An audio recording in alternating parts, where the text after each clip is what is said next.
Kalau kamu menonton video ini, besar kemungkinan kamu adalah anak muda yang gelisah. Gelisah melihat kondisi politik Indonesia saat ini, gelisah karena ingin berkontribusi tapi tidak tahu harus mulai dari mana. Atau mungkin kamu pernah berpikir politik itu kotor, politik itu penuh intrik, bukan tempat untuk orang baik dan anak muda seperti kalian. Kalau itu yang kamu rasakan, kamu tidak sendirian. Masalahnya Indonesia tidak kekurangan anak muda pintar. Yang kurang adalah anak muda yang betul-betul dipersiapkan dengan benar untuk masuk ke ranah kekuasaan. Banyak yang idealis tapi tidak paham sistem. Banyak yang vokal tapi tidak mengerti proses politik. Dan terlalu banyak yang akhirnya menyerah, berhenti di tengah jalan bukan karena tidak mampu, tetapi karena tidak punya mentor dan peta jalan politik. Itulah mengapa Politician Academy memiliki program 100 Parlemen Muda. Sebuah program persiapan bagi anak muda yang ingin masuk ke parlemen, bukan untuk sensasi, bukan untuk viral, tetapi untuk kamu yang serius ingin masuk ke politik dengan cara elegan bermartabat. Sebagai bagian dari komitmen kami, hari ini saya membuka sesi pengantar gratis selama kurang lebih 1 jam. Bukan seminar motivasi, bukan janji instan, tapi gambaran jujur tentang dunia politik, tantangannya, jalur realistis yang bisa kamu tempuh. Program ini bukan untuk semua orang. Kalau kamu hanya ingin terkenal, ingin viral, kamu nggak serius, video ini bukan untuk kamu. Tapi kalau kamu ingin paham proses politik, ingin berkompetisi dalam politik, mengerti sistem, dan suatu hari duduk di ruang pengambilan keputusan, maka video ini layak kamu tonton sampai akhir. Setelah video ini kamu tonton sampai akhir, kamu akan tahu satu hal. Apakah politik hanyalah wacana bagimu atau panggilan tanggung jawab? Tonton sampai akhir, dan kalau kamu merasa ini untuk saya, klik link pendaftaran program 100 Parlemen Muda dan jadilah bagian dari generasi yang tidak hanya mengkritik tetapi siap memimpin dengan pengetahuan dan integritas. Dapatkan bonus istimewa terakhir untuk akhir tahun 2025. Salam kebangsaan. Baik, jadi pertanyaannya selalu mengapa perlu program 100 Parlemen Muda? Sebentar. Apakah suara saya udah bisa didengar baik? Terdengar, Pak, jelas. Terdengar ya? Oke, baik. Mengapa program 100 Parlemen Muda ini dimulai? Oke, alasan pertama dari pengalaman saya masuk di politik pertama kali di tahun 2009, politik praktis ya. Saya kebetulan background saya 13 tahun mengajar di jurusan hubungan internasional di FISIP. Kemudian masuk ke dalam politik praktis. Nah, dari 2009 saya masuk ke politik praktis, saya melihat yang pertama banyak caleg dan petahana yang melakukan kesalahan dan kekeliruan yang berulang. Ya, jadi uh, seolah-olah tidak belajar dari pengalaman-pengalaman sebelumnya, ya sehingga kemudian berulang dan kemudian akhirnya terjadi kekalahan dan kesalahan yang menurut saya sifatnya sama, itu aja. Nah, ini beberapa contoh kasus ya. Misalnya kayak siapa nih? Selebriti Dede Sunandar yang gagal caleg jual 2 mobil gitu ya. Eh, Bagi orang yang di politik, mereka mempertanyakan, emang 2 mobil cukup? Yang mau dijadikan apa? Apa targetnya apa? Atau misalnya ada orang yang bertanya, oh kalau gitu, kalau jadi caleg itu yang penting populer. Ternyata yang populer juga belum tentu terpilih, gitu ya. Malah ini kemudian kalah gitu ya. Nah, kemudian ada lagi, ini beberapa kasus saja ya. Ngaku ditipu tim ses. Nah, bagi mereka yang pernah maju, pertanyaan saya juga, pernahkah ya ini refleksi ya, pertanyaan refleksi. Pernahkah dibohongi atau ditipu oleh tim saya sendiri? Nggak usah dijawab gitu ya, dijawab dalam hati saja. Tetapi saya banyak menemui permasalahan seperti ini. Ya, jadi yang namanya tim ses itu tim yang sukses. Timnya sukses, calegnya belum tentu sukses. Calegnya bisa gigit jari. Dan banyak yang gigit jari, bahkan dikerjai oleh timnya sendiri. Yaitu, kemudian setelah terpilih dan kalah, stres, rumah sakit, jiwa penuh gitu ya, dan lain-lain gitu ya. Nah, untuk anggota dewan pun yang sudah terpilih saya melihat beberapa masalah. Misalnya mereka jarang kunker, jarang turun ke dapil, mereka di sidang tidur, mereka kemudian terlibat di dalam KKN dan sebagainya dan sebagainya. Jadi banyak sekali masalah yang menurut saya ini terus berulang gitu ya. Nah, ini beberapa kesalahan caleg gagal yang saya temui gitu ya. Jadi yang pertama, biasanya mereka berpikir untuk menjadi anggota dewan harus dekat dengan masyarakat. Kalau gitu saya harus turun. Nah, sampai harus turunnya itu udah benar. Cuman kalau asal turun tanpa perencanaan yang tepat, ini hambur-hambur energi, hambur uang, hambur waktu.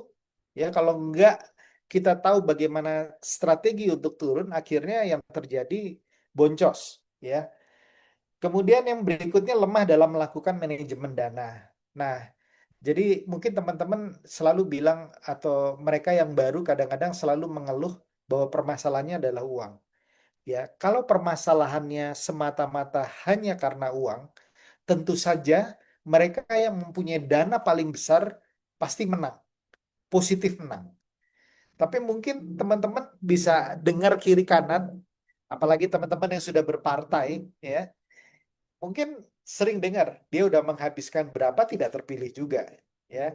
Di 2024 lalu kita punya informasi mereka yang maju di bubble, sorry, di Kepri, ya, modal 26 miliar tidak menang, DPR RI, ya. Kemudian ada lagi di Jawa, eh, Dapil Jawa Barat gitu ya. Mereka menghabiskan sekitar 18 miliar juga kalah, ya. Ya artinya permasalahannya kalau menurut saya bukan di besaran dana, tetapi lebih kepada manajemen dananya, ya. Kelemahan dari mereka yang baru maju biasanya mereka kebanyakan eh, euforia di awal, tapi mereka nggak bisa mengukur kapan mereka keluarkan besarannya berapa dan efektivitasnya bagaimana. Nah, ini yang nanti di kelas kita akan bahas ini. Memulai di ujung itu gini. Saya yakin banyak sekali kalau teman-teman tanya mereka yang mau maju, udah jangan maju sekarang, buang-buang duit kalau sekarang. Maju itu nanti persiapannya 6 bulan terakhir, 4 bulan terakhir. Nah, ini yang menurut saya salah satu biang kekalahan. Kecuali kita sudah sangat populer dan kecuali kita sudah uangnya banyak sekali dan ketiga kecuali kita knowledge politiknya dan strateginya udah lengkap sekali, jangan pernah memulai di ujung, ya. Kenapa? Karena begitu Anda masuk di ujung, kompetisinya udah jauh lebih keras, ya. Dan masyarakat atau pemilih yang didekati di kepalanya sudah lain pada saat Anda baru turun di menit-menit terakhir atau bulan-bulan terakhir maksud saya ya, 6 bulan terakhir, ya, 3 bulan terakhir, itu yang di kepala mereka, oh mereka deketi saya pasti ada apa-apanya gitu ya. Jadi ini kesalahan caleg yang gagal. Yang keempat, personal branding yang artifisial dan lemah. Nah, ini juga permasalahan.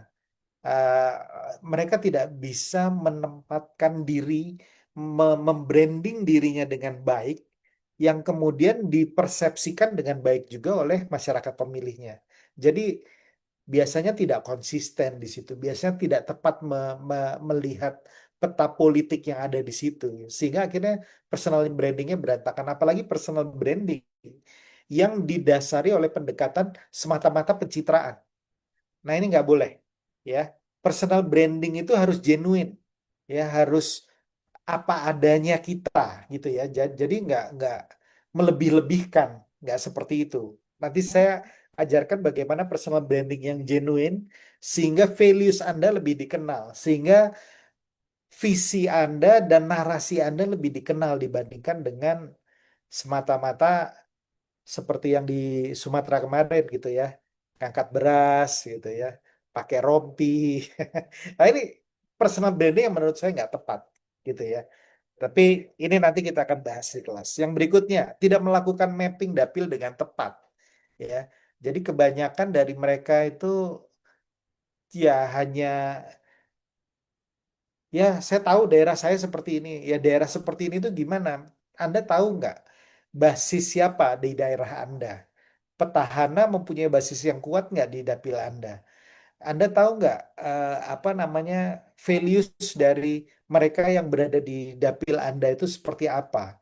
Anda tahu nggak eh, toleransi terhadap politik uang di dapil Anda seperti apa? Anda tahu nggak potensi suara golput di dapil Anda? Anda tahu nggak berapa suara tidak sah di dapil Anda? Anda tahu nggak per TPS itu memotret potensi itu bagaimana caranya?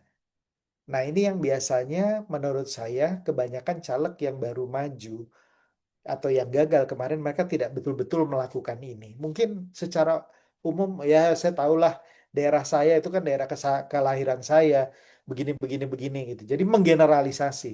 Nah, nanti di kelas saya akan mengajarkan gimana caranya membuat mapping yang presisi ya, yang bisa apa dikonversikan menjadi strategi ya.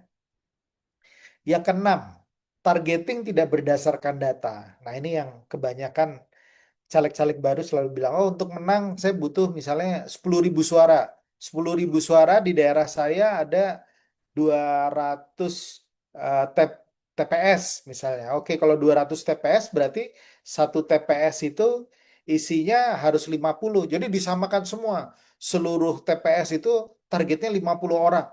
Ya nggak bisa begitu. Ini banyak hal yang harus kita sesuaikan dengan karakter Anda, dengan narasi Anda, dengan target voters Anda, dan lain-lain gitu ya. Jadi targeting kita itu harus betul-betul berorientasi kepada kita sendiri dan bagaimana cara kita memahami arena pertempuran dapil kita plus dengan melihat kompetitor kita gitu ya.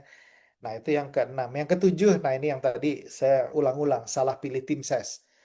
Ya, begitu Anda salah pilih tim ses, kemudian Anda tidak menyeleksi dengan tepat, Anda tidak memberikan koordinasi langkah-langkah job description yang tepat, Anda tidak memberikan right man on the right place, Anda tidak menyusun SOP yang baik terhadap tim ses Anda akan berantakan, tim ses Anda akan seenaknya, tim ses Anda akan menjadikan Anda semacam ATM berjalan.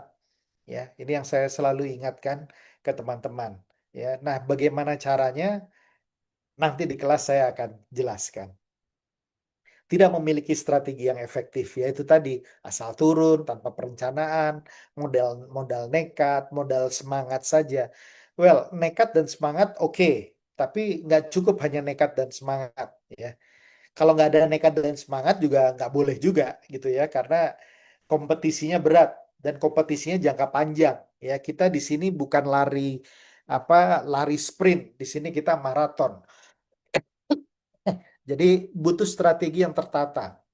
Nanti saya akan berikan bagaimana penataannya. Jadi tahun pertama apa yang mesti dilakukan, tahun kedua apa yang mesti dilakukan, tahun ketiga apa, sehingga nanti menuju pemilu kita tahu langkah-langkah kita itu seperti apa. Jadi ini apa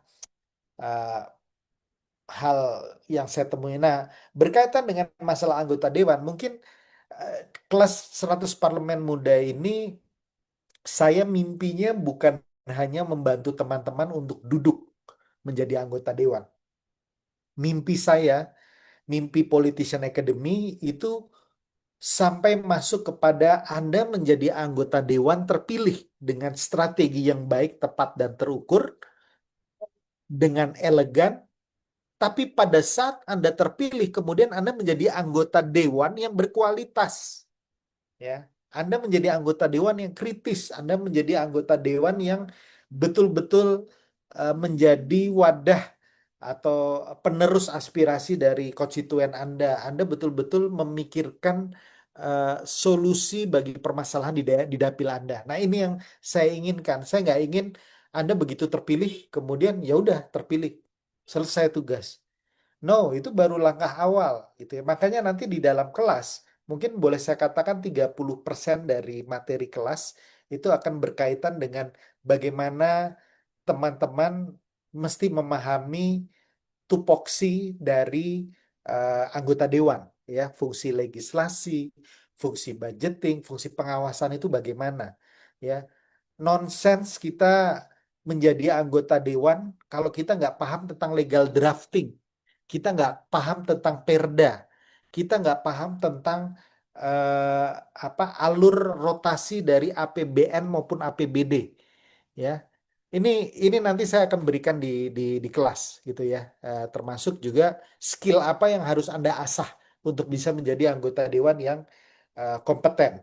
Ya, saya di 2024 kemarin sudah membantu sekitar 61 anggota dewan di tiga level: DPR RI, DPRD provinsi, dan DPRD kabupaten kota. Dan saya bangga sampai sekarang anggota dewan yang saya bantu itu perform di DPRD-nya masing-masing, karena kita masih punya komunikasi lewat WhatsApp grup ya untuk menjelaskan apa yang udah mereka lakukan, dan saya bangga dengan itu. Nah, saya ingin nanti teman-teman bukan sekedar jadi, tapi harus berkualitas, ya, karena amanahnya beda, ya, tugasnya lebih berat lagi. Maaf, saya sambil minum.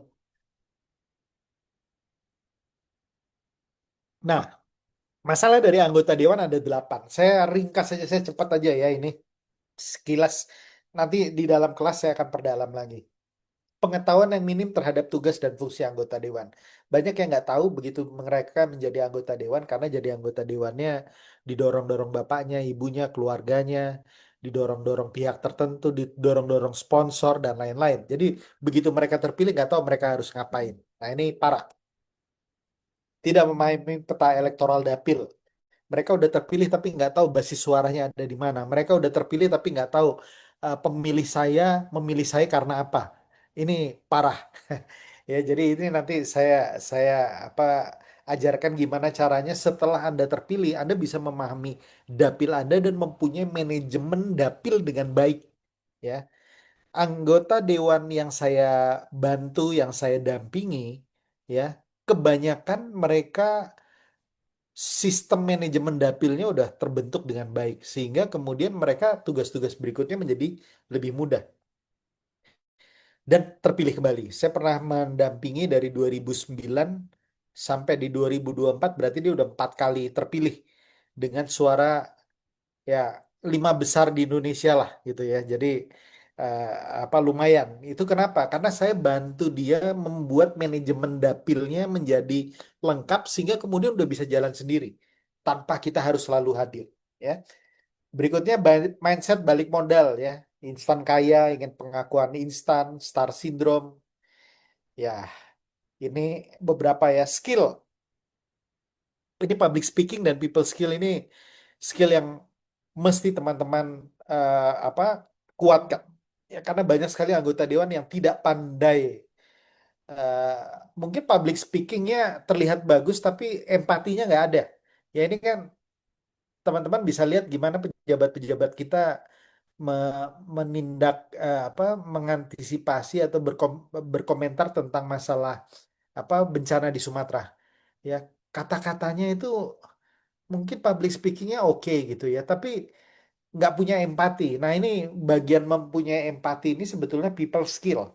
Ya, bagaimana kita mempunyai kedekatan, bagaimana cara kita melihat. Misalnya contoh, saya kasih contoh singkat.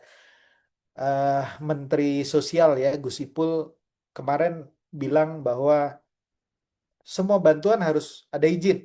Nah, ini kan iya, semua udah tahu itu sebetulnya gitu. Cuman masalahnya cara dia mengungkapkannya tidak empatik sama sekali.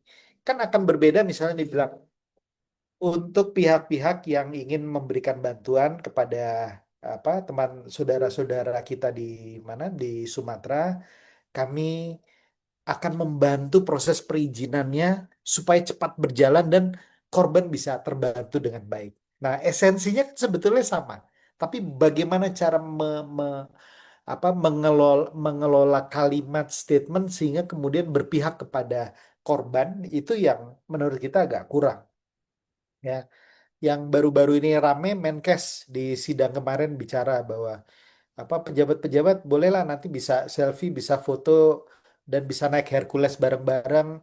Jadi seolah-olah bencana itu jadi setting politik gitu ya, jadi agenda konten semata-mata. Nah ini kan sama sekali tidak empatik gitu ya. Nah ini nanti teman-teman di kelas ini, yes, kalau serius saya akan mengajarkan bagaimana caranya berbicara yang bisa memunculkan empati dan kepedulian ya ini nanti. Kemudian, oke, malas datang sidang teman-teman udah tahu lah. Tidak turun kungkap teman-teman juga udah tahu ya. Begitu udah terpilih, habis itu nggak pernah turun ke daerah. Kenapa? Ya karena pada waktu memilih kemarin eh, ini pakai politik uang, purely politik uang. Jadi dia takut berpikir, wah ini kalau saya turun nanti dimintain uang lagi gitu loh. Nah, ya udahlah, nanti-nanti dulu aja. Saya tunggu modal-modal pemilu saya balik dulu. Ini ya, tidak peka terhadap tuntutan dan aspirasi masyarakat juga. Salah melakukan rekrutmen dan pengawasan terhadap staf atau tenaga ahli ini nanti yang berikutnya saya akan bicarakan. Oke, wah ini udah.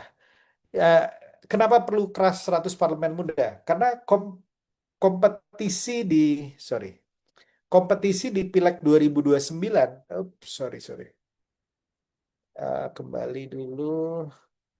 Oke, kompetisi di Pileg 2029 akan lebih kompleks dan lebih berat. Kenapa?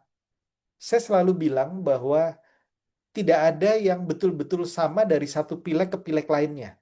Ya, Pileg 2024 dengan 2002 2019 itu berbeda. Ya, karena apa? Partainya berbeda, kompetitornya berbeda, aturannya berbeda, undang-undang pemilunya berbeda, ya. Jadi banyak hal yang berbeda. Sehingga saya sering bilang bahwa kalau Anda kemarin menang di 2024, kalau Anda pakai cara yang sama untuk menang lagi di 2029, saya yakinkan Anda kemungkinan akan kalah. Ya. Karena kita harus mengadopsi strategi dan langkah-langkah yang terbaru untuk bisa melihat ini. Nah, apa kompleksitasnya ini beberapa saja saya akan jelaskan. Ini kemarin 2024 ya. Jadi jumlah kursi parlemen di Indonesia itu total DPR RI ada 580, DPRD 1 ada 2.372, DPRD 2 ada 17.510. Total kursi ada 20.462 kursi. Tetapi oh ya, dapil di Indonesia totalnya ada 2.710 dapil ya. DPR RI, DPRD 1 dan DPRD 2 sudah tersebutkan. Nah, mereka yang bertarung ya, mereka yang bertarung untuk memperebutkan 580 kursi di DPR RI itu ada 9.000 orang. Ya, ada 14 partai kemarin gitu ya. Jadi Anda kebayang riuh rendahnya, anggap aja di dapil Anda misalnya DPR RI ya, ada 5 kursi. Ya, 5 kursi ada 14 partai, 14 partai berarti 14 kali 5. Ya, pasti mereka akan masukkan 5 orang minimal gitu ya. 5 kali 14, 50, 90. Anda bayangkan untuk 5 kursi yang ada di dapil Anda harus bertarung dengan 90 orang. Itu DPR RI. Ya, DPRD provinsi ada 50.000 caleg yang bertarung untuk memperebutkan tadi kursi yang ada 301, sedangkan DPRD 2 ada 240.000. Ya, jadi persaingannya akan tinggi sekali.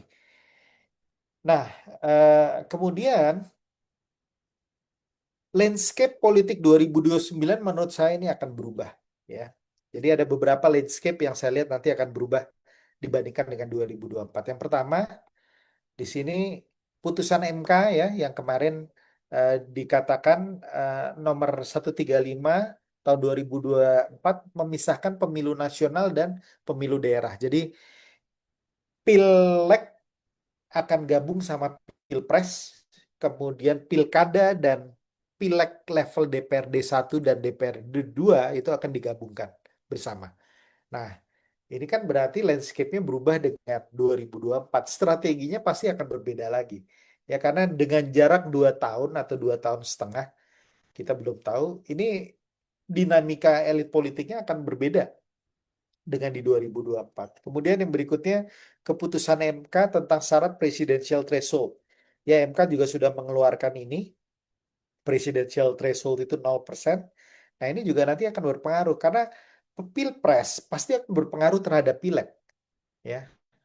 Nah, apalagi besok pileg DPR RI, DPD RI sama Pilpres, kemudian nanti DPRD 2 dan DPRD 1 bareng dengan Pilkada ini kompleksitasnya akan completely different kalau menurut saya. Ya akan berbeda sekali. Yang ketiga, rencana revisi Undang-Undang Pemilu Omnibus Undang-Undang Politik ya. Ini sedang dirancang oleh anggota dewan, oleh dewan, terutama di Balek dan di Komisi 2 untuk mereka membuat omnibus undang-undang politik. Jadi sistem pemilunya ini kelihatannya juga mau dikutak-atik, ya. Kemarin Pak Bahlil udah menyatakan bahwa menyetujui pemilihan pilkada tidak langsung, ya. Kemudian Pak Prabowo juga menyatakan bahwa akan mempertimbangkan itu, ya. Nah, ini menarik. Kalau ini jadi, ya, pilkada tidak langsung, artinya apa? Artinya fungsi atau posisi DPRD menjadi jauh lebih strategis, jauh lebih kuat dibandingkan dengan sistem yang sebelumnya. Kenapa? Karena DPRD bisa memilih kepala daerah, ya. Jadi persaingan nanti di DPRD tingkat 1 dan DPRD tingkat 2 menjadi makin keras lagi. Ya karena dengan kewenangan yang kemarin relatif seimbang aja orang udah berlomba-lomba, apalagi seolah-olah nanti bisa mengatur kepala daerah atau bisa memilih kepala daerah. Ya itu ini saya ya apa namanya perkiraan saya. Ini tadi isu pilkada tidak langsung ya. Kemudian yang lain landscape-nya tentu saja banyak perubahan ya. Kita selalu tahu bahwa dari setiap pemilu ke pemilu pasti ada kondisi peta elit politik yang berubah-ubah gitu ya, yang membuat sebuah partai menjadi terleverage sedemikian rupa, tapi ada juga partai yang kemudian justru semakin apa ya, semakin jatuh gitu ya dalam kondisi peta dinamika politik. Contohnya di 2024 kemarin P3 ya akhirnya tidak masuk Senayan. Memang di DPRD 1 dan 2 di beberapa tempat masih ada. Tapi begitu dia tidak masuk Senayan lagi, kemudian leverage politiknya di tingkat nasional menjadi semakin berkurang. Ya, jadi ini perlu kita lihat ya bagaimana koalisi partai-partai yang ada. Nah, sehingga bagi teman-teman yang belum menentukan partai, teman-teman perlu juga membaca, melihat tren dari perilaku elit politik dan partai politik yang nanti di kelas saya akan diskusikan dan bagikan. Ya, sehingga nanti kita bisa membaca, oh, kalau yang kayak gini kemungkinan besar saya bagusnya ada di partai mana gitu ya. Seperti itu ya kurang lebih. Baik, saya lanjut yang berikutnya. Nah, ini ya, status petahana tidak menjamin terpilih kembali. Teman-teman kalau caleg baru ya, rata-rata di sini caleg yang belum terpilih lah gitu ya, menjadi anggota legislatif pasti berpikir bahwa melawan petahana itu susah sekali. Ya karena petahana punya segala-galanya. Petahana itu digaji negara, mempunyai program dari pemerintah, jaringan grassroots-nya udah kuat, media massa sudah kuat, kemudian ya ibaratnya pergerakan politik mereka sudah ada biayanya gitu yang mereka apa dapatkan dari negara gitu. Sementara teman-teman yang masih baru semuanya pribadi sendiri, keluar dari kantong sendiri, kantong keluarga, mungkin jual aset dan lain-lain gitu ya.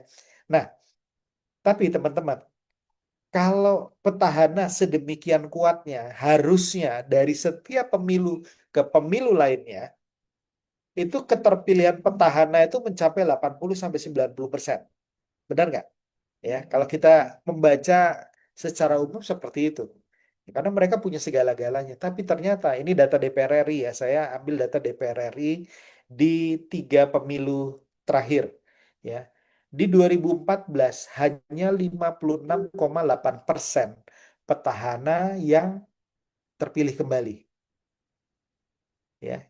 Jadi yang orang barunya ada berapa? Ada 44%, 43, sekian persen, hampir 44%.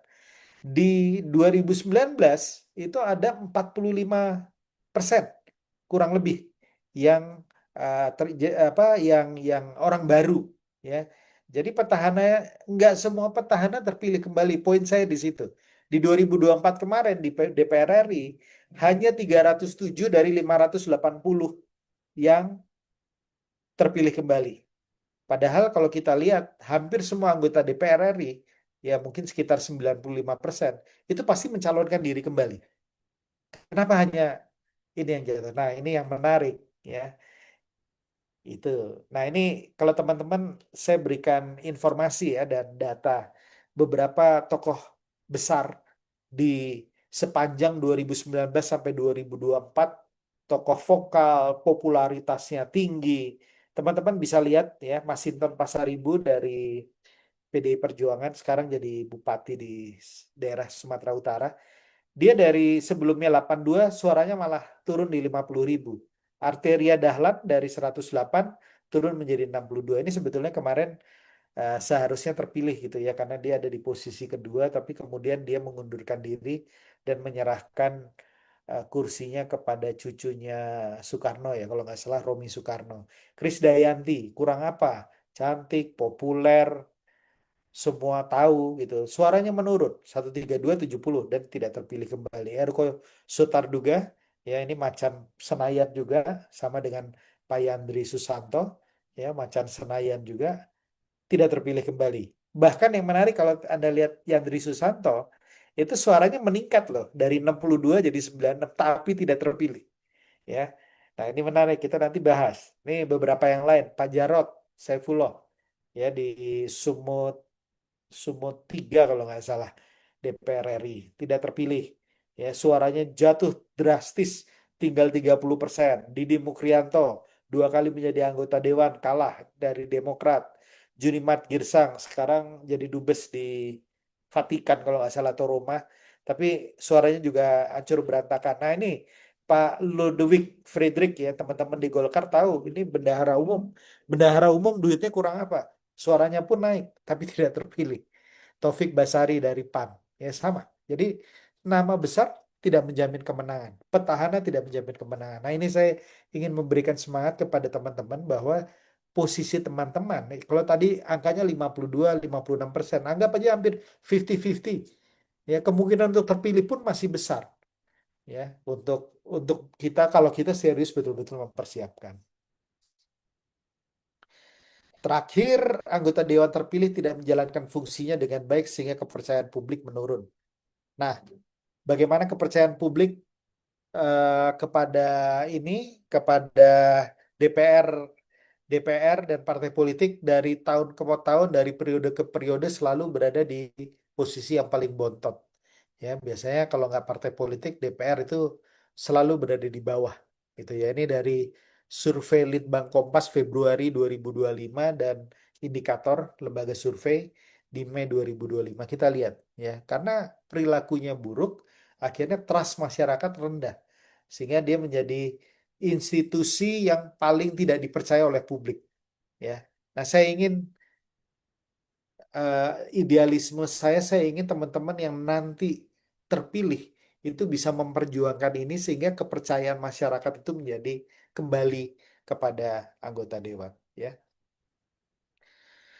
Oke, saya lanjut ke berkualitas sebagai caleg itu gimana ya.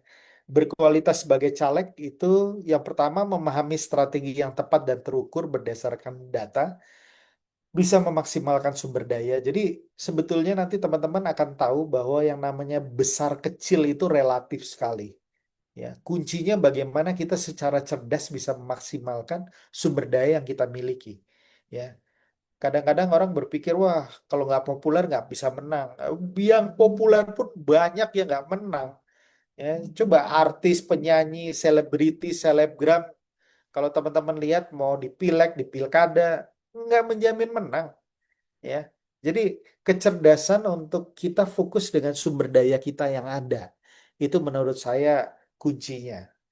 Tidak mengulangi kesalahan yang umum dilakukan oleh caleg yang kalah ya. Jadi kalau teman-teman yang kemarin kalah yang belum berhasil ya, nanti besok jangan istilahnya hampir menang ya. Lebih baik kita hampir kalah tapi menang gitu kan.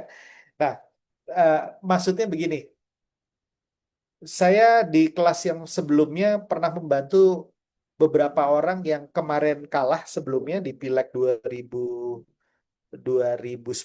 kalah dan kemudian menang. Nah, teman-teman nanti di dalam sesi konsultasi private dengan saya, tolong jelaskan permasalahannya di mana. Jujur dengan saya, ya. Nanti saya akan beritahukan langkah-langkahnya gimana supaya betul-betul berhasil, ya. Eh, saya bisa cerita panjang lebar, tapi materi saya banyak, jadi saya lanjut dulu di sini ya. Kemudian, nah ini penting juga. Kalau teman-teman bilang, wah kecurangan itu ada atau enggak? Kecurangan itu eksis, kecurangan itu ada, kecurangan itu nyata. Ya, saya kasih pil pahit dulu, kenyataan pahit dulu ke teman-teman gitu ya. Kalau teman-teman hanya fokus di penggalangan suara saja tanpa fokus di pengamanan suara, suara dari pemilih teman-teman bisa hilang. Nah, bagaimana teknik kecurangan yang biasa dijalankan oleh penyelenggara, oleh mereka-mereka yang bermain dengan oknum-oknum eh, APH gitu ya. Eh, ini nanti kita akan bicarakan supaya teman-teman tahu bagaimana cara mengantisipasi kecurangan itu. Ya, saya dalam mendampingi klien saya, boleh saya katakan hampir tidak pernah dicurangi. Kenapa? Karena kita tahu antisipasinya gimana. Kita tahu perangkap-perangkatnya, kita tahu langkah-langkahnya bagaimana. Sehingga nggak ada yang berani mencurangi kita. Bahkan saya bisa katakan seperti itu. Ya. Yang berikutnya mampu mengkonversi personal branding menjadi elektabilitas. Oke. Nah, nanti kalau Anda udah menjadi anggota legislatif yang berkualitas artinya apa? Kritis, vokal, populer, amanah, aspiratif. Ya. Jadi nanti Anda harus bisa semakin populer dan meningkatkan political currency, tanggung jawab sosial dan tanggung jawab politiknya makin besar, Anda menjadi etalase parlemen yang positif. Ya karena saya kok melihat etalase parlemen itu banyak yang tidak positif sehingga kemudian masyarakat justru jadi benci. Ya misalnya mohon maaf sama Eko Patrio, sama Uya Kuya, sama siapa ya, Anda sebut lah yang kemarin menyebalkan Nafa Urbah misalnya gitu ya. Ini etalasenya nggak bagus. Kalau etalasenya nggak bagus, orang nggak akan melihat produknya dengan baik gitu ya. Jadi saya harapkan nanti teman-teman bisa menjadi etalasi parlemen dan duta parpol yang baik gitu ya. Karena parpol tetap penting. Dan kemudian teman-teman bisa terpilih kembali nantinya dengan biaya yang lebih kecil ya. Memperlancar karir politik berikutnya. Oke, sekarang apa yang diperlukan supaya teman-teman bisa memiliki tadi menjadi caleg yang berkualitas dan menjadi anggota dewan yang berkualitas. Ada 5 poin yang saya mau jelaskan. Yang pertama, isi kepalanya harus benar dulu. Ya, isi kepalanya harus benar dulu. Mindset itu harus benar. Kalau mindsetnya nggak benar, Anda terjun ke politik untuk apa tujuannya? Ya, begitu Anda mengabdikan diri untuk masuk ke politik, hidup Anda sebagian adalah ajang kontribusi, ajang untuk apa namanya berkontribusi dan berkomitmen kepada dapil Anda, kepada masyarakat, kepada daerah Anda. Nah, mindsetnya harus benar dulu. Jadi jangan jadi anggota dewan karena nggak ada kerjaan. Jadi anggota dewan karena pengen status, pengen selevel dengan bupati, wali kota, atau gubernur, atau menteri kalau DPR RI. Ingin jadi anggota dewan supaya kalau lewat ada totot, wuk-wuk gitu ya. Jangan seperti itu ya. Eh, jadi anggota dewan supaya jauh lebih kaya, jauh lebih tanah di mana-mana, oh please ya. Kalau itu di kepala Anda, mungkin kelas ini bukan kelas yang tepat untuk Anda. Ya, jadi mindset itu penting. Saya nanti akan bicara khusus satu kelas mengenai mindset. Ya, mindset menjadi seorang politisi yang baik itu seperti apa? Politisi yang profesional, yang berkualitas itu seperti apa? Ya. Kedua, knowledge. Ya, knowledge itu pengetahuan Anda terhadap politik itu sejauh mana.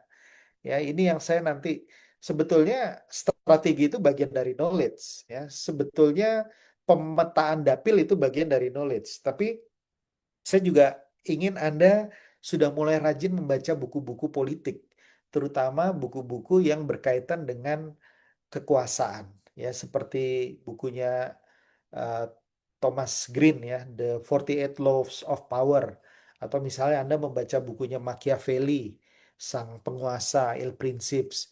Anda membaca buku-buku yang menjadi pegangan dari orang-orang politik, ya, karena cara berpikirnya tadi kan mindsetnya udah benar. Nah, kalau mindsetnya sudah benar, knowledge-nya harus cari yang benar juga. Karena nanti di dunia politik Anda akan ketemu dengan knowledge yang tidak benar. Nah, knowledge itu kan netral sebetulnya, tapi bisa dimanfaatkan untuk hal yang tidak baik. Ya tergantung dari apa. Nanti ada yang nomor limanya, ya. Tapi saya ingin memberikan ke teman-teman di sini knowledge yang tepat, sehingga kemudian nanti menjalankannya pun akan menjadi lebih enak gitu ya. Nah, ketiga skill. Skill ini keahlian ya. Jadi jangan berharap Anda kemudian tiba-tiba langsung jadi pintar bicara. Tiba-tiba Anda jadi orang yang sangat populer dikenal. Anda kemudian menjadi orang yang apa hebat relation skillnya, people skillnya dengan masyarakat. Itu semua dibentuk, itu semua dipelajari, itu semua dimulai dari sesuatu yang minimal, ya. Kemudian Anda belajar lagi, belajar lagi, belajar lagi. Caranya gimana nanti termasuk skillnya apa? Ya, leadership skill itu penting sekali. Kemampuan memimpin, karena nanti Anda akan memimpin tim ses. Tim ses ini 60 sampai 40 sampai 60% yang berkontribusi terhadap kegagalan seorang caleg itu adalah tim sesnya. Tapi di saat yang lain yang berkontribusi terhadap kesuksesan caleg itu tim sesnya juga 40 sampai 60%. Kuncinya ada di mana? Kuncinya ada di leadership, kemampuan kepemimpinan, knowledge Anda. Anda nggak boleh lebih gimana? Anda harus lebih pintar dari tim Anda. Nah itu. Ya, Anda nggak boleh terlalu percaya begitu saja dengan teman apa oleh tim ses Anda. Seberapa berpengalamannya dia, nggak boleh begitu saja percaya. Ingat leadershipnya ada di Anda, nahodanya ada di Anda. Kalau Anda kemudian knowledge, skillnya, kemudian pengetahuannya, cara mengelola timnya lemah, ya Anda yang berkontribusi untuk kekalahan Anda sendiri sebetulnya. Ya. Nah, nanti kita bicara bagaimana memanage tim ses yang baik, saya akan bicara. Nah, ini dia penting sekali. Yang keempat, role model. Ya, untuk bisa maju, untuk bisa menang, untuk bisa terpilih, Anda perlu role model. Nah, role modelnya seperti apa? Role model yang tepat. Ya, jadi nanti di politik Anda pasti nanti akan kenal yang namanya faksionalisme dalam politik. Faksi itu pertemanan ya. Pak bahasa gampangnya pertemanan. Nanti jadi kelompok-kelompok tuh. Hampir di semua partai politik pasti ada itu. Di Golkar apalagi, wah, faksinya paling banyak mungkin. Di Golkar tuh rajanya paling banyak. Ya, kemudian di Gerindra ada juga gitu ya kelompok Hambalang, kelompok ini, kelompok itu. Di Demokrat juga ada, di PDIP juga ada. Nah, biasanya kelompok-kelompok ini punya informal leadernya. Nah, itu yang jadi role model Anda yang seperti apa? Kalau di PDIP apa model kayak Bambang Pacul, apa model kayak Puan Maharani, atau model kayak siapa gitu ya? Eh, di Golkar apakah seperti Pak Bahlil, seperti Pak Akbar Tanjung, apakah seperti Pak eh, apa Abu Rizal Bakri, ya? Nah, role model ini penting kenapa? Karena role model ini nanti akan menentukan bagaimana cara Anda berelasi di dalam partai politik tersebut dan bagaimana Anda kemudian mempergunakan langkah-langkah yang kemudian apa ya menjadi panduan Anda. Ya, kalau Anda mempunyai tokoh panutan misalnya si X, nah biasanya Anda akan ikuti langkah-langkahnya seperti apa, gitu kan? Nah, role model ini penting. Jangan salah memilih role model. Ya, itu. Nanti kita akan lebih panjang. Yang terakhir adalah mentor dan coach. Ini tadi Pak Hamdan jelaskan gitu ya. Mas Aldi juga tadi mengenai pentingnya mentor dan coach gitu ya. Karena di politik banyak yang mengaku jadi mentor, tapi kemudian mengajarkannya hal yang tidak benar. Mohon maaf, saya ngomong apa adanya ya, di politik itu banyak yang seperti itu. Diajarin caranya KKN, caranya nyuri-nyuri tipis, caranya mainin APBN, caranya gini, banyak banget itu yang kayak gitu-gitu ya. Nah, Anda harus cari mentor dan coach yang tepat ya. Tadi role model kadang-kadang bisa jadi coach, kadang-kadang tidak gitu ya. Nah, eh, saya mengharapkan saya bisa berada di dalam posisi ini. Nah, pada waktu saya interview dengan 172 orang, banyak sekali mereka yang menyatakan pertanyaan yang meragukan gitu ya. Anda ngajarin orang jadi anggota dewan. Emang Anda anggota dewan gitu loh. Emang udah pernah maju. Nah, ini menarik gitu ya. Nah, ini saya mau kasih tahu ke teman-teman bahwa kalaupun saya diberikan kesempatan untuk maju, saya tidak akan maju. Ya. Kenapa? Karena saya menemukan passion saya bukan untuk menjadi seseorang atau menjadi anggota dewan, menjadi kepala daerah dengan ilmu, knowledge dan pengalaman yang saya punya, tetapi saya punya passion untuk mendampingi mereka untuk bisa menjadi sesuatu. Ya, nah untuk kelas 100 parlemen muda, saya punya passion untuk mendampingi mereka, talent-talent terbaik, potensi-potensi terbaik bangsa untuk bisa menjadi anggota dewan. Ini apa passion saya di situ. Passion saya sudah pernah ditawarkan posisi beberapa partai politik untuk maju dan lain-lain, tapi saya tidak ambil itu. Nah, eh, untuk teman-teman yang yang sekarang masih bersama dengan saya, ada yang tahu nggak ini siapa? Yang di sebelah kiri, yang di atas siapa, yang di bawah siapa, ada yang tahu nggak? Ada? Izin tanya, izin jawab Bapak. Ya, Ketua Partai Komintang bagian bawah. oke. Bukan Mas. Oh, kok. Bukan Mas Rizky. Ya, nggak apa-apa. Terima kasih. Ada yang ini mau coba-coba? Oke, saya teruskan ya. Jadi banyak orang yang nggak tahu ini siapa sih gitu ya, nggak penting nih orang gitu ya. Saya nggak pernah lihat. Nah, kalau saya kasih lihat ini tahu ya siapa? Ini one of the greatest boxers of all time ya. Ini Muhammad Ali. adalah Muhammad Ali. Nah, yang di sebelah kiri itu namanya Angelo Dundee. Angelo Dundee tidak pernah memenangkan satu sabuk apa kejuaraan tinju sekalipun ya. Tetapi dia dengan kesungguhannya, dia bisa membantu seorang anak muda kulit hitam. Dia kulit putih. Dia bisa membantu anak muda kulit hitam dan bisa memenangkan berbagai kejuaraan di dunia. Ya. Jadi kalau orang cuma ngelihat Muhammad Ali, kadang-kadang orang nggak ngelihat ini. Ini siapa? Ini coachnya, ini pelatihnya, Angelo Dundee. Ya. Nah kalau yang di bawah tadi bukan ketua Kuomintang, tapi kalau saya kasih gambar ini mungkin teman-teman tahu. Oke, ini Bruce Lee, ya. Iya, ya, udah lama sekali mungkin ya. Paham dan mungkin kita kita paham udah nonton film-filmnya ya. Tapi ini adalah bintang film dan martial art yang luar biasa ya. eh, Jet Kundo, Wing Chun, apapun itu. Nah, yang di sebelah kiri, ya, itu filmnya sebetulnya udah ada sampai 4 juga, ya.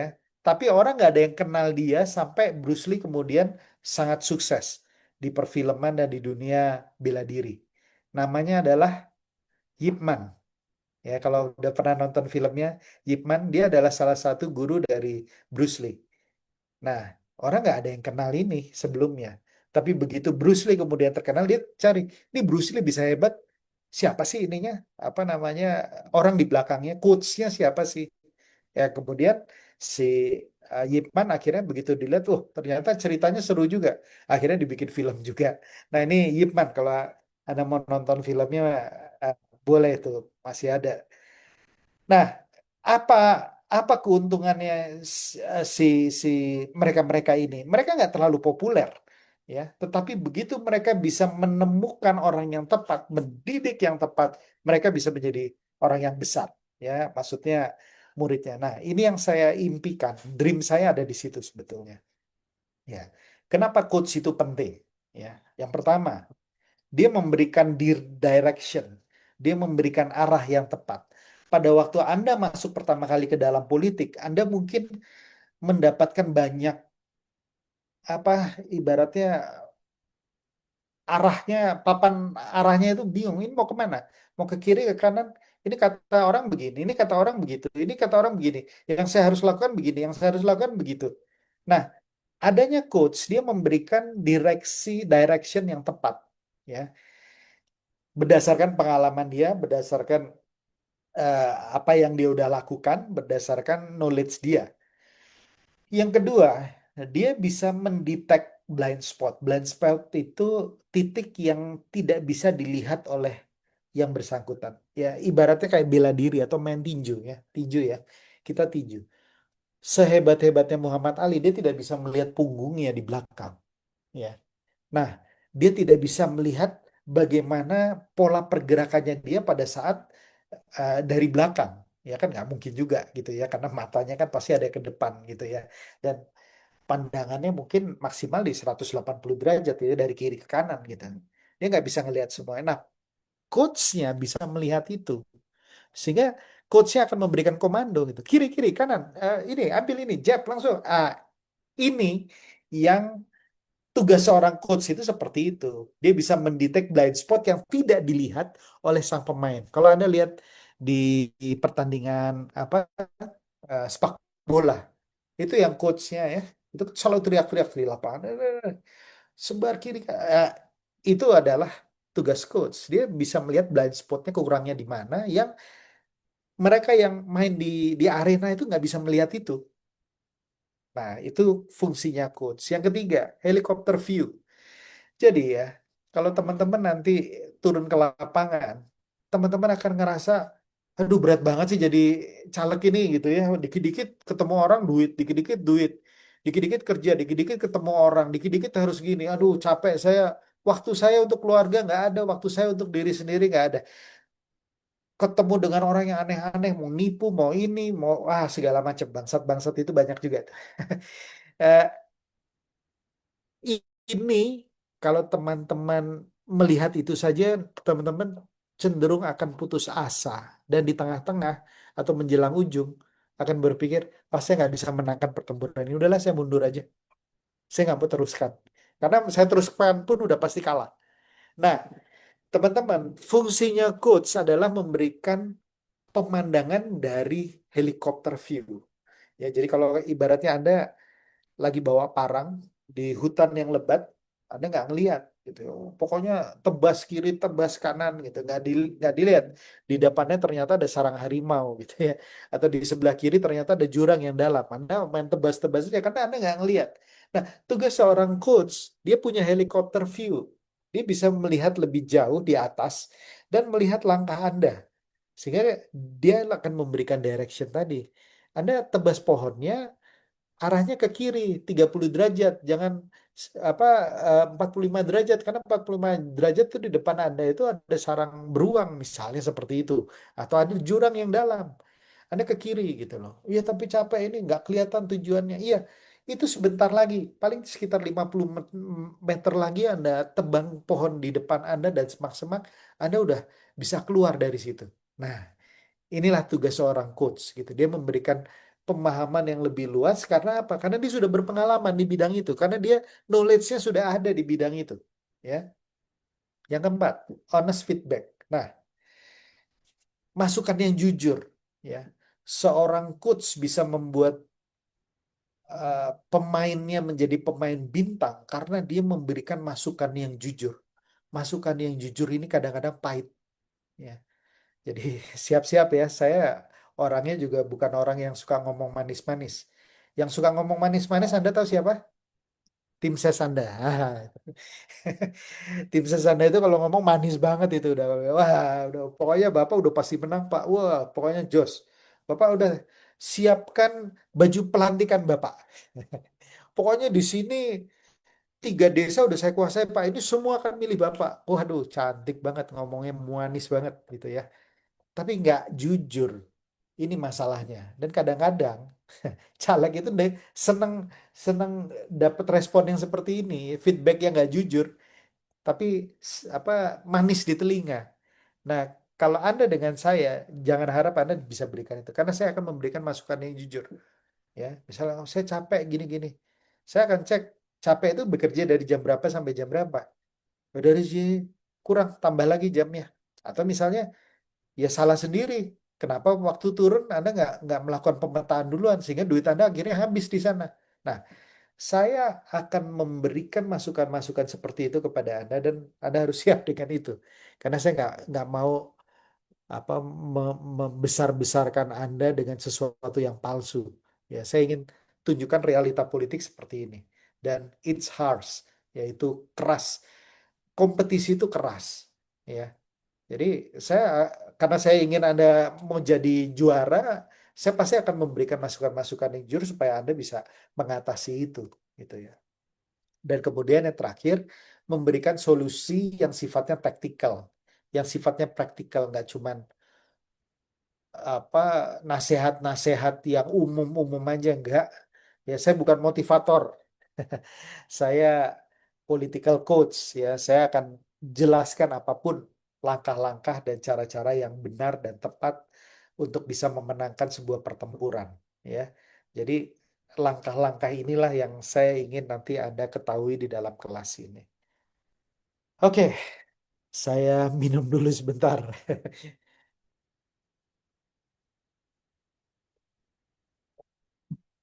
Oke, nanti di dalam kelas saya akan memberikan ini juga ya, Mas Fauzan mungkin yang mengikuti saya cukup lama mungkin ini rumus saya, formula pemenangan dari semua caleg, cakada sekalipun, ini rumusnya ini.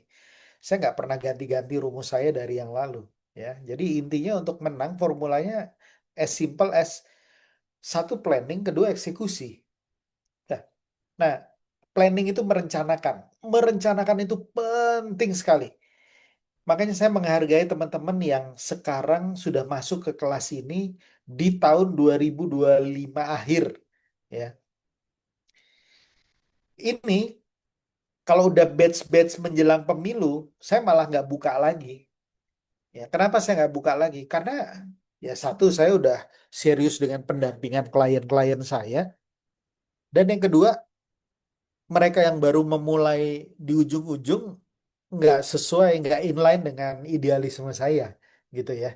Jadi ya bodoh amat lah yang saya nggak akan buka kelas lagi. Tapi seperti Anda yang mempersiapkan dengan baik, ini saya akan fokuskan energi saya untuk teman-teman ya.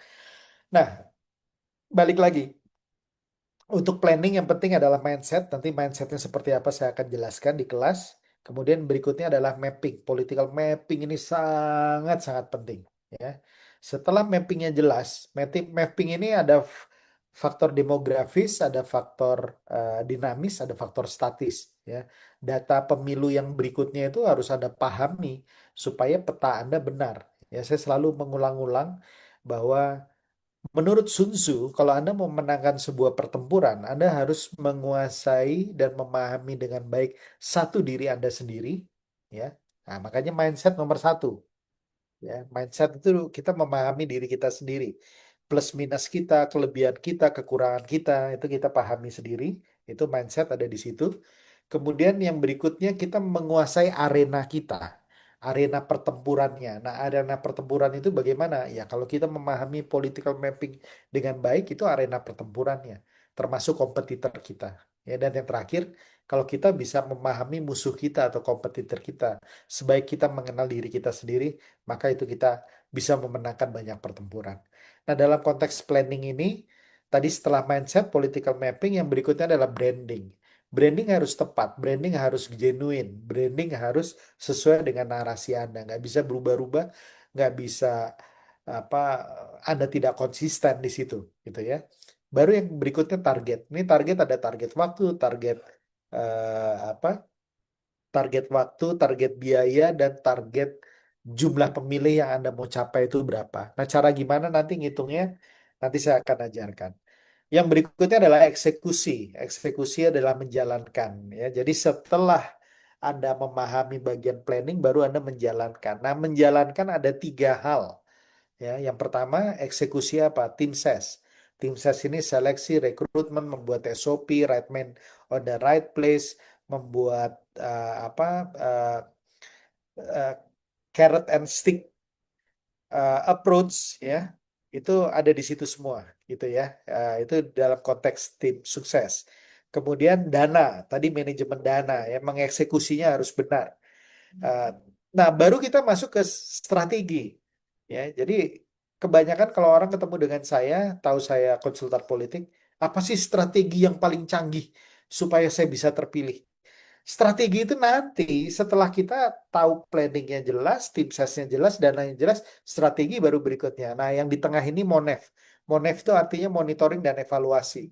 Artinya kita punya tim ses, kita punya dana, senantiasa harus kita monitoring dan evaluasi. Perkembangannya gimana, strateginya gimana, targetnya tercapai atau tidak, itu dalam konteks monitoring dan evaluasi.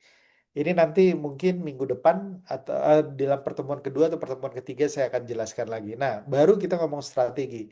Nah, kalau kita ngomong strategi, nah ini dia. Saya bagi dua, strategi penggalangan suara dan strategi pengamanan suara. Kebanyakan kekalahan dari teman-teman hanya fokus di penggalangan suara. Penggalangan suara itu efek popularitas.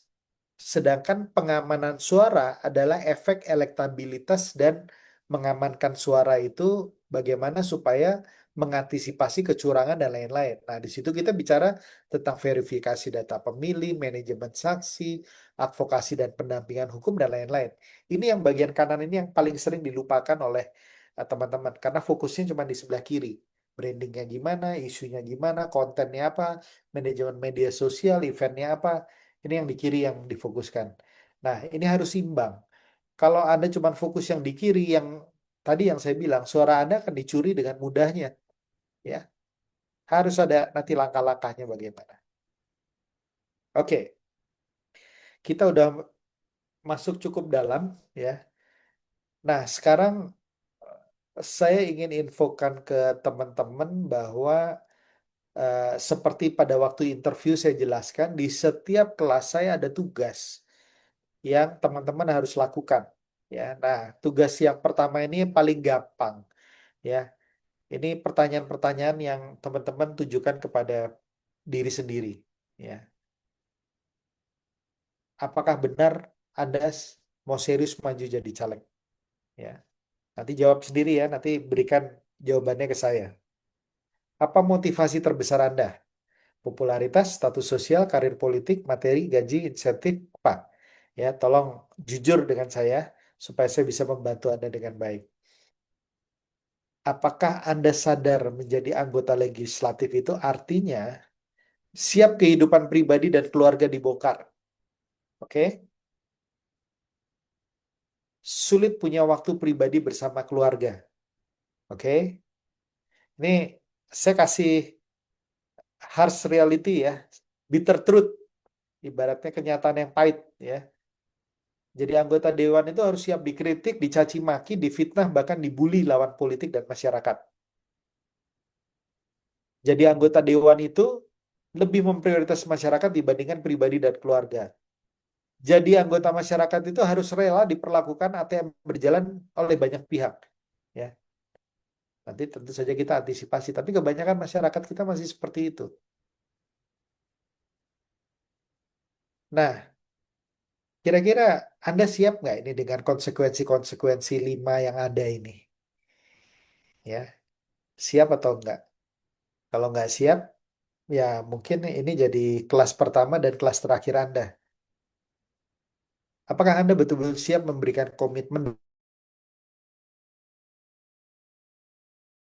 Oke, kalau Anda memutuskan untuk maju, ini ada 25 materi yang akan saya berikan berikut dengan waktu-waktunya udah saya berikan ya di sini. Jadi introduction hari ini, kemudian ada mindset politisi, knowledge, formula pemenangan, pemetaan politik saya jelaskan, personal branding, manajemen dana, targeting, bikin timeline, social investment gimana, manajemen media sosial. Nah, kemudian ini yang tadi saya bilang fungsi-fungsi anggota dewan 12, 13, 14 itu Saya akan jelaskan gimana gitu ya. Jadi supaya Anda pada waktu menjadi anggota dewan Anda paham. Kemudian berikutnya strategi-strategi lapangan, serangan darat, strategi intelijen, bagaimana memanajemeni saksi atau koordinator TPS, strategi antisipasi kecurangan yang dilakukan oknum-oknum penyelenggara gitu ya, dan cara ngatasinya, sedekah politik yang efektif. Ini amplop ya, termasuk bagi amplop dan lain-lain gitu ya. Ini nanti saya juga akan memberikan materinya, kemudian menjadi anggota dewan yang berkualitas. Ini 25 materi yang nanti teman-teman akan pelajari selama 1 tahun ke depan. Ya, mudah-mudahan teman-teman semangat. Kita sama-sama kejar dream kita, sama-sama saya siap untuk membantu teman-teman dengan eh, penuh semangat dan ya semuanya akan saya berikan untuk teman-teman kalau teman-teman juga serius. Ya, mudah-mudahan kita akan terus bersama sampai di akhir tahun ini. Saya pamit dulu. Terima kasih untuk perhatiannya. Terima kasih untuk malam ini. Wassalamualaikum warahmatullahi wabarakatuh. Terima kasih. Selamat malam.